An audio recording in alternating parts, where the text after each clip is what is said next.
Okay okay.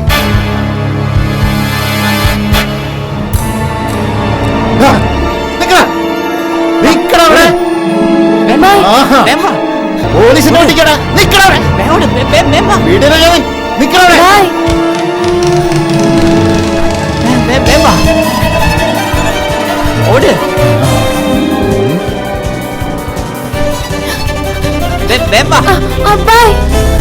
അയ്യോ എന്ത് പറ്റി? എനിക്ക്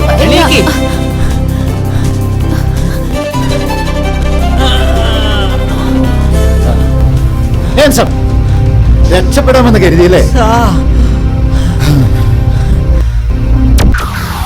എടാ ജിത്തു, ഇനി നിനക്ക് കുറെ കാലത്തേക്ക് ജയിലിലെ ഉണ്ട തിന്ന് ജീവിക്കാം. പ്രായപൂർത്തിയാകാത്ത പെൺകുട്ടിയെ തട്ടിക്കൊണ്ടുപോയെന്നാ കേസ്. ചുമ്മാ വരട്ടാത് സാറേ. മാളവികയ്ക്ക് പ്രായപൂർത്തിയായെന്ന് അവളുടെ അച്ഛൻ തന്നെ സ്കൂൾ രേഖകളും ബർത്ത് സർട്ടിഫിക്കറ്റും ഒക്കെ വെച്ച് പ്രൂവ് ചെയ്താണല്ലോ. അത് പിന്നെ അളിയച്ചാരെ, പണി പാളുമെന്ന് അന്നേ ഞാൻ നിങ്ങളോട് പറഞ്ഞതാ. പക്ഷെ നിങ്ങൾ ഓസ്മാർട്ട് കളിച്ചു. പിന്നെ എസ് ഐ സാറേ, പ്രായപൂർത്തിയായ ഒരു പെണ്ണിനെയും കൊണ്ട് അവളുടെ സമ്മതത്തോടെ ഈ ഭൂമിയിലെ എവിടേക്കും പോകാം. വേണമെങ്കിൽ കല്യാണവും കഴിക്കാം. ഒരു ശക്തിക്കും എതിർക്കാനാവില്ല. ജിത്തു, നിയമത്തിനും പോലീസിനും അപ്പുറത്ത് വേറെ ചില കളികളുണ്ടെന്ന് നീ ഓർത്തോ? വിരട്ടാതെ സാറേ. അതെ, ഞങ്ങളിപ്പോൾ ഈ റോഡിലൂടെ സഞ്ചരിക്കുന്നുവെന്ന് സാറിനൊരാൾ സന്ദേശം തന്നിരുന്നില്ലേ? അത് വെച്ചാണല്ലോ നിങ്ങൾ ഞങ്ങളെ പിടിച്ചത്. അതെ. ആ സന്ദേശം തന്നത് എന്റെ മൊബൈലിൽ നിന്നാണ്. സാർ ആ മൊബൈൽ ഒന്ന് നോക്കണം. അത് എന്റെ നമ്പറാണ്. വിവരം ചോർത്തി തന്ന് ഞാൻ തന്നെയാണ്. നീ എന്തിനാണ് ചെയ്തത്? സത്യം ഇതാണ്, എനിക്ക് മാളവികയോട് പ്രത്യേകിച്ച് പ്രേമമൊന്നുമില്ല. അവൾ എനിക്ക് ഫ്രണ്ട് മാത്രമാണ്. അവൾക്ക് ഇഷ്ടമില്ലാത്ത വിവാഹത്തിന് നിങ്ങൾ നിർബന്ധിച്ചപ്പോൾ അവൾ ആത്മഹത്യക്ക് ശ്രമിച്ചു, കൂടെ അവളുടെ കൂട്ടുകാരും. ഓഹോ, അങ്ങനെയാണോ? അവരുടെ ജീവൻ രക്ഷിക്കുവാനായി ഞാൻ അവരോടൊപ്പം ഒളിച്ചോടുകയായിരുന്നു. അവർ വീട്ടിൽ നിന്ന് വരുമ്പോൾ സ്വർണവും പണവും എല്ലാം എടുത്തിരുന്നു. ഞാനൊരു തരികിടയായിരുന്നെങ്കിൽ അവരുടെ പണം ഉപയോഗിച്ച് അടിപൊളിയായി ജീവിച്ചേനെ. അതേസമയം ഇന്നേ വരെ ഒരു 5 പൈസ പോലും ഞാൻ അവരിൽ നിന്ന് ചെലവാക്കിയിട്ടില്ല.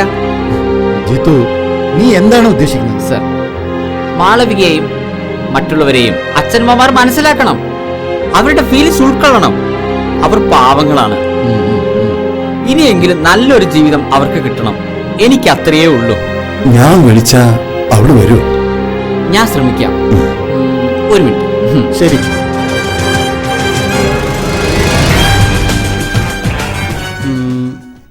എന്തായി? മോളെ, ആകെ പ്രശ്നമായിരിക്കാണ്. എനിക്കെതിരെ കേസ് വരും. നമ്മൾ ഇനി എന്ത് ചെയ്യും? ജിത്തുഭായി തന്നെ പറ, നമ്മൾ ഇനി എന്തു ചെയ്യും? എനിക്ക് തോന്നുന്നു നീ മാതാപിതാക്കളോടൊപ്പം തിരിച്ചു പോകണം. നോ, അതിലും ബെറ്റർ ഞാൻ ആത്മഹത്യ ചെയ്യുന്നതാ. നോക്ക് മാളവിക, അവർ നിന്റെ ശത്രുക്കളല്ല. ഇനി ഒരിക്കലും നിനക്ക് ഇഷ്ടമില്ലാത്ത കല്യാണത്തിന് അവർ നിർബന്ധിക്കില്ല. പോരെ? പക്ഷേ വേണ്ട ജിത്തുഭായി, പ്ലീസ് നമുക്ക് ഇവിടം വിട്ട് എവിടേക്കെങ്കിലും പോകാം, പ്ലീസ്. മോളെ, നീ പ്രായോഗികമായി ചിന്തിക്കേ. നീ ഒന്ന് അച്ഛനോടൊപ്പം പോയാൽ പരാതിയൊക്കെ പിൻവലിക്കും. പിന്നെ മേലിൽ എന്തെങ്കിലും പ്രശ്നം ഉണ്ടായാൽ നീ എന്നെ ഒറ്റ പ്രാവശ്യം വിളിച്ചാൽ മതി. നീ പറയുന്ന പോലെ ഞാൻ ചെയ്യും. ഓക്കെ? ഇപ്പോൾ നീ നല്ല കുട്ടിയെ അച്ഛനോടൊപ്പം ചെല്ലും, പ്ലീസ്.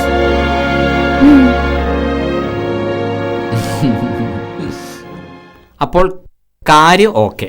ഓ, അപ്പോ നിന്റെ കൂടെയുള്ള മറ്റു കുട്ടികളോ? ഇതുപോലെ തന്ത്രപൂർവ്വം ഉപദേശിച്ച് ഞാൻ അവരെ അവരുടെ വീട്ടിലെത്തിച്ചോളാം. അങ്ങനെയാണെങ്കിൽ ജിത്തുവിനെതിരെയുള്ള എല്ലാ പരാതികളും നമുക്ക് പിൻവലിക്കാം. പിന്നെ ജിത്തുഭായി, നിങ്ങൾക്ക് പണത്തിന് വല്ല ആവശ്യവുമുണ്ടോ? No sir. എന്താവശ്യമുണ്ടെങ്കിലും ചോദിക്കാൻ മടിക്കരുത്. പിന്നെ ഐ ആം സോറി ജിത്തുഭായി, ഞാൻ നിങ്ങളെ വല്ലാതെ തെറ്റിദ്ധരിച്ചു. ജിത്തുഭായിക്ക് വിശാലമായ ഒരു ഹൃദയമുണ്ട്. അതുകൊണ്ടാണ് ഇങ്ങനെയൊക്കെ ചിന്തിക്കാനും പ്രവർത്തിക്കാനും ഒക്കെ സാധിക്കുന്നത്. Keep it up. Thank you sir.